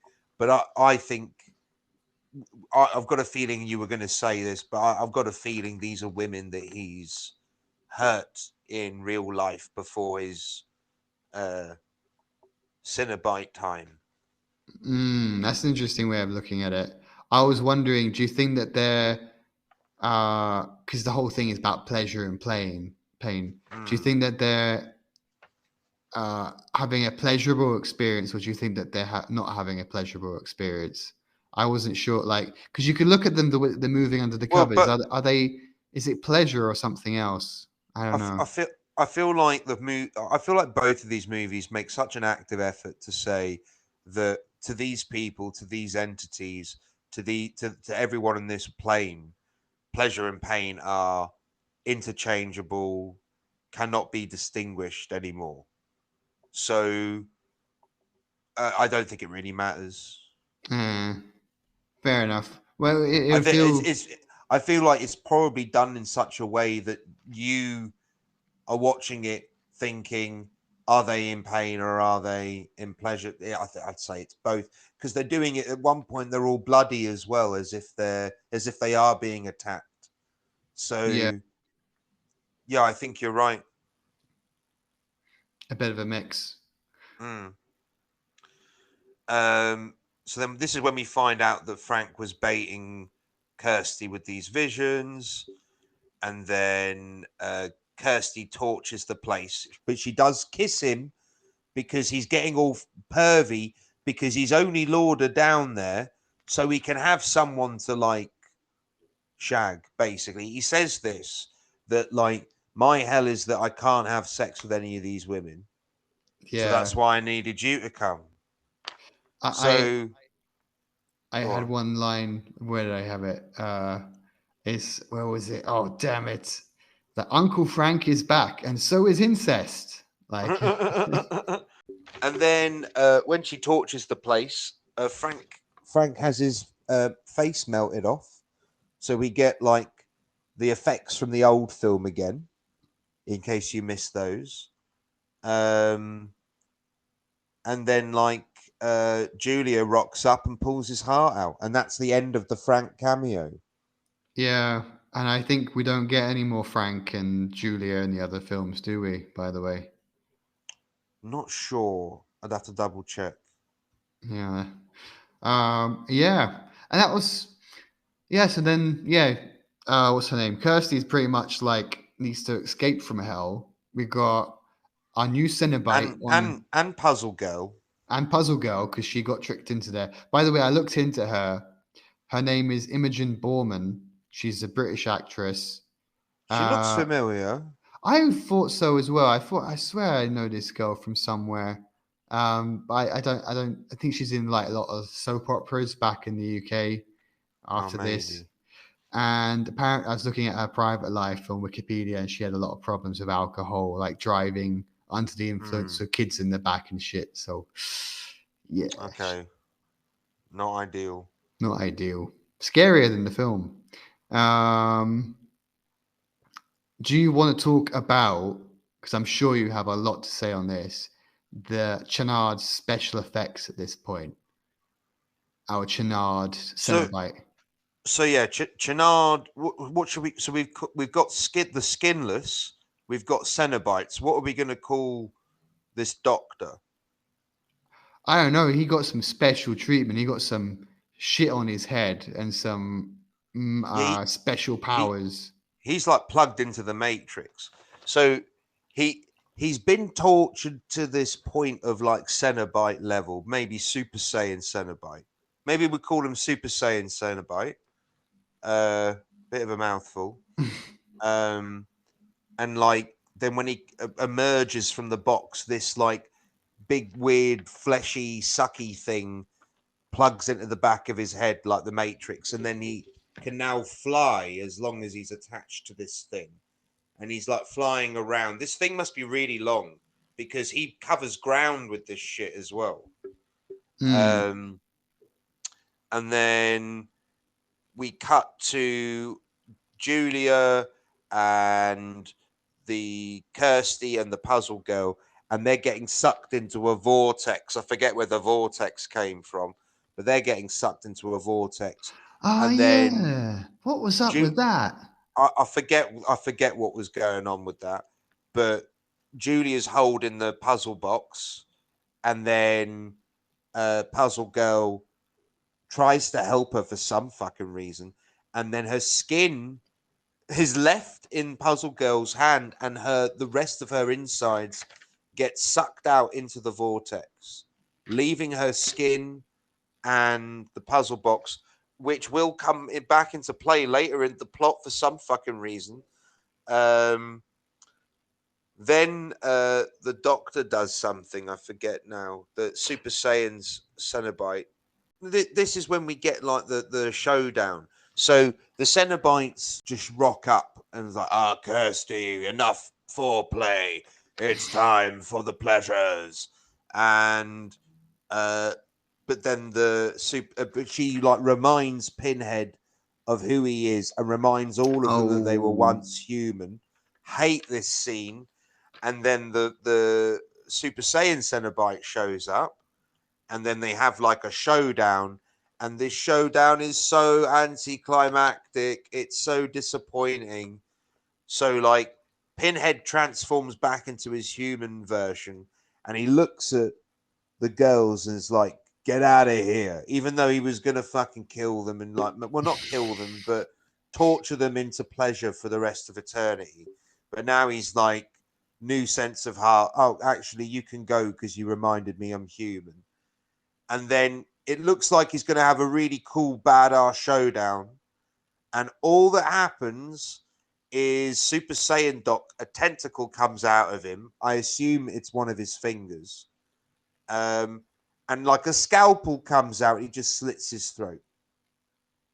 Yeah, and you'd that was expect it. more. You'd expect something with chains or some shit, something more painful. But mind you, isn't pleasure also pain? Aren't the lines a Well, bit blurred? yes, the lines are blurred. It's just that I wanted something more climactic. You Like expected something more from that. you've established the power level of these god level beings, and then you get a Super Saiyan Cenobite. Like, so we're meant to assume he's way more powerful, and so you would expect them a far more climactic climax, but it's just like one quick slit, and it's seemingly not even enough of a distraction to get the girls out anyway. Yeah. Uh, it's so quick, especially when you consider it's Pinhead, the center point of this franchise. You would have liked to have seen him be a bit more badass. Um, and Yeah. then and then what happens? Because we got this other thing they go to the Leviathan. They go to that really like I quite like the landscape of that area where the Leviathan is, and they go there, and then the Doctor attacks them. Sorry, the Super Saiyan Cenobite attacks them, and then Julia shows up out of nowhere, distracts him by kissing him, so Puzzle Girl can quickly do the puzzle. And she does the puzzle a bit differently, if I remember correctly. It makes it more like the shape of the Leviathan, if I'm Yeah. correct, right? Like it Well, no, becomes like a no, crystal kind of shape. it became that earlier. She's got to get it back into the cube now. Ah, see, this is really like I feel bad because like I said, I watched this twice, but I really struggle to remember like this bit. This whole part of the film just really didn't appeal to me very much, No, to be it's a honest. bit, it's mad, but then not as mad as you need it to be. Yeah, to keep you drawn to it, it's Yeah, like that should have been Pinhead versus Megadoc, like big climax, tiny climax, And then, well, to be fair, this bit, she kisses him. Julia kisses him. Thingy does the puzzle, and then the Leviathan freaks out, and the thing that's on the Doctor's head rips off the top of his head. Now that was, Hmm. I like that. That was fun, cool effect. And then it turns out that Julia isn't Julia; it's Kirsty that's put on Julia's skin that was left Yeah. behind. I thought that was a bit stupid. That Of was a course, bit like fuck's it was dumb sake. as fuck. Dumb as fuck. And then you think the movie's over, but then this other sort of giant, almost a grandfather clock like structure bursts out of the mattress. And Yeah.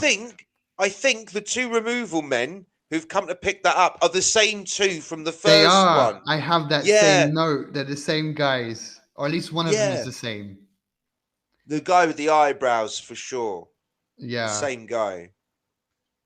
And that's the end of the movie. Yeah. I mean, I found the second one, yeah, like I said, a bit tiring. I really don't remember. Like Yeah. I struggle to remember bits of it, and it's bad. I feel bad that I struggle with it. The Uh, thing is, I think this one is more. It's more the effects really that they go harder on. They go harder on the sort of gore element, and I think they do a lot of stuff really well. Like there's some, like I say, some great ideas. I like the idea of seeing a cenobite, seeing the creation of a cenobite. I quite like the way it was done minimally. There are problems with it, but I did like the concept. I like the idea of like having like different kinds of cenobites, gods within this hellscape. I liked a lot of the ideas of the world building. I just prefer if they didn't do it. I think if only, yeah. I like that. I like the ideas of it, but just don't. Yeah, don't do that, please. Well, I think we've both made the point already that like when you're fleshing out this world, it better be damn good. Otherwise, why ruin the structure of the first one? The first one was so well done. Why don't we just keep having more flesh people, the skinless, instead of like because this is where we go really deep into the Cenobite stuff. And yeah, I don't really, as much as I like some of the ideas, I'd have rather it be another minimal idea. Maybe Kersey could have stayed trapped in the mental asylum for the majority of the movie. Maybe Julia is now trying to get to Kirsty. You just do a sort of smaller plot that you only go super big. When the Cenobites show up, and they only come in sort of fleetingly you know that I would Mm, have much preferred. I But I agree. but I do like some of the ideas, and I do like a lot of the effect. I love the bursting out of the bed. That sequence is great with the guy with the maggots. I loved that whole sequence. I thought it was really genuinely scary. I do like the idea of the Super Saiyan Cenobite, but I hate giving Pinhead a backstory. I really And don't like and that. I have a note somewhere that the Cenobites are too forgiving and helpful in this film, which I really think is just Yeah, against what they should be. yeah, yeah. I totally give you that. Totally give you that. Yeah, and also this film I think really misses. I don't know why Barker wasn't involved in so much in the second one, because from what I understood, he wanted originally to make movies from these books. So I don't know why he took a step back. I think he was also still a producer. Gave the story, but What? then didn't direct and write it, and it really misses his touch, at least with the So dialogue. are there other books? I think there might be. I think there's a whole series, but I I'd think be that interested to read them then. yeah, but I think that the rest of the films go very far from Yeah, where it yeah. started. Oh, Very different I direction. I can imagine. Yeah. No, I'd rather read Clive Barker's vision of the way the franchise should have went. Yeah. And what else have we got? I got a few more notes. So you mentioned in the previous film you really like the music, the soundtrack. Yes. This film has a slightly different soundtrack. And you know what it reminded me of? Stranger Things, actually. Some of the music is so like Stranger Uh, Things. I think it was a big influence on that. I didn't actually I'm really s- think about it until still yet to watch it, man. Oh, really? Okay. Yeah, And there's this whole thing in this place called the Upside Down, and I'm wondering if they yeah. took some influence from, I guess it's hell in this world where the I mean, cenobites live. it makes sense. I mean, this is definitely not the only franchise of movies that talk about, or TV shows even, that do like opening up gateways to hell. It's been done since, and it was done before. You know, but I suppose this is probably the one that's uh, like Stranger Things is probably the most popular one of a modern example, and Hellraiser would be a more classic example of it. Hmm. Garth Marenghi's Dark Place. Oh yeah, need to find that again and watch it. So good. And Um, did you also, find any information about that actor? I did actually, yeah. So his name is Andrew Robinson. He looks like now he's like 81. He looks so much like that actor from England who I forgot his name, who was in. He was. Do you remember in? Oh, this is a long shot here. Did you used to watch Only Fools and Horses? Yeah. Do you remember the dodgy police officer that was in a few episodes? Dodgy police officer. He's Oh. played by a very well-known actor. Jim Broadbent. This guy looks Yeah, like Jim this. Broadbent. Yeah. Yeah, Andrew Robinson, at least in the picture on Wikipedia, looks a lot like Jim Broadbent, actually. But he's been in lots of like random stuff. His first film is actually 1971, Dirty Harry.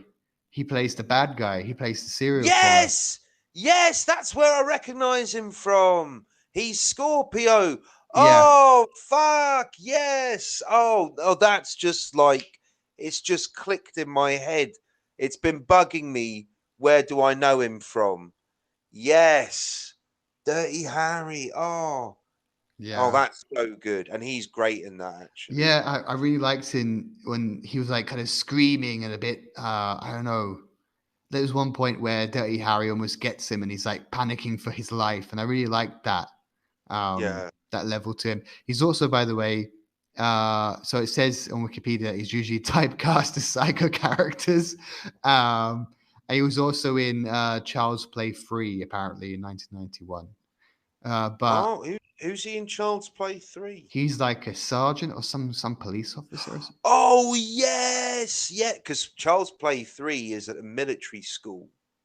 Ah, yeah. Apart from that, he's been in like a lot of TV stuff. He was in the A Team. He was in Law and Order, Star Trek, Deep Space Nine. Um, but yeah, it doesn't really look like he went anywhere like massive after Hmm. his stint in Hellraiser, really. But he's still well Fair known. enough. He's still well known. How many Rubik's Cube squares out of 54 do you give this one? Bearing in mind, we gave the first one 47. I'm gonna give it about hmm. I'm gonna give it about 30. Oh, I was just going to say the same. Yeah, I'll give it 30 as well. Yeah, it's about midway. I mean, it's a mid ranking level film. Like Hmm. it, in my, I'm gonna say as well for IMBD, I'm putting it about a 6, maybe. Yeah, I'd give it a 6 as well for IMDb. 6, 6.5 maybe. Six I'll, point I'll go. five feels high for me, but 6 at least. Yeah, I'll go 6.5 because I am more generous than you. yeah. Do you want to know what the real rating is? Because I had it up a second ago, but I think I lost So the tab. you said the first one was 6.9. So I'm going to hazard a guess that this one is like 6.2, Let's see. maybe even a 6. So yeah, Hellraiser 1987 was 6.9. Hmm. Hellbound is 6.4. 6.4. Not a huge drop off. No, not really, actually. But Hmm. still, I don't put them in the same ballpark, really. No, not at all. Not at all. It's more, it's less about this one's rating. It's more about the first one being so underrated on IMDb. Criminally. Hmm. Very much so. All right then. Well, thanks for coming out to listen to us, everyone. We are Film Shrapnel, and this has been Hellraiser 1 and 2, a double feature that has been a bit of a mountain to climb, but we've gotten there.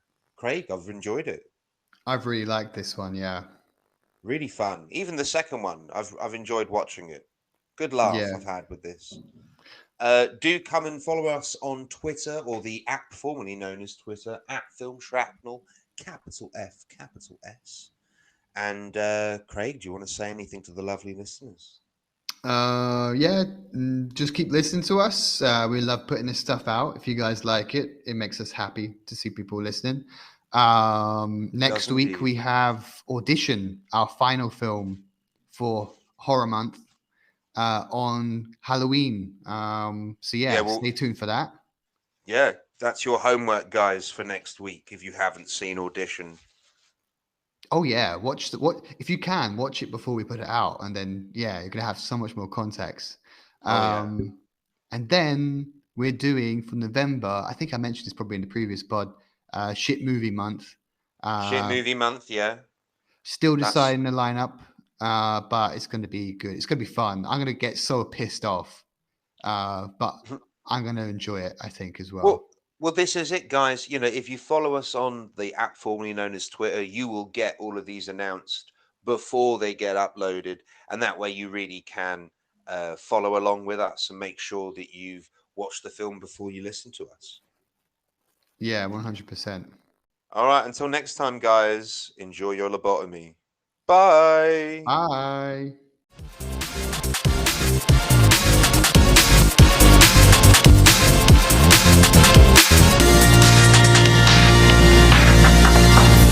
Shrapnel.